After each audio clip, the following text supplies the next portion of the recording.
Programang ito ay rated SPG, striktong patnubay at gabay ng magulang ang kailangan. Mabuti na lang ay bumaba si Tanggol sa sasakyan dahil naging daan ito para makatakas si Don Julio at Marites dahil si Tanggol lang ang hinabol nila Lucio. Sa dami ng bilang nila Lucio ay hindi nila masukol-sukol si Tanggol. Marami sa miyembro ng Red Phoenix ang malalagas hanggang sa muling makakasakay ng sasakyan si Tanggol para tumakas. Batid kasi ni Tanggol na hindi niya kakayanin ang dami ng kanyang mga kalaban.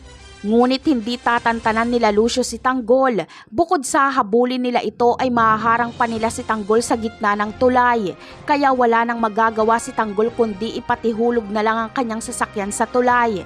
Sakto ding mapapasabog ito nila Lucio. Kaya para kay Lucio ay napaka-imposibleng mabuhay pa ni Tanggol. Masaya si Lucio dahil maganda ang ibabalita niya kay Mayor Roberto na patay na si Tanggol. Ngunit naisahan pala ni Tanggol sila Lucio dahil buhay si Tanggol. Bago pa bumagsak sa tubig at sumabog ang sasakyan ni Tanggol ay nakalabas si Tanggol kaya nahiwalay siya sa sasakyan at sa tubig ang kanyang bagsak. Nakalangoy siya sa ilalim ng tulay para magtago. Kaya siguradong fake news na naman ang ibabalita ni Lucio kay Roberto na patay na si Tanggol.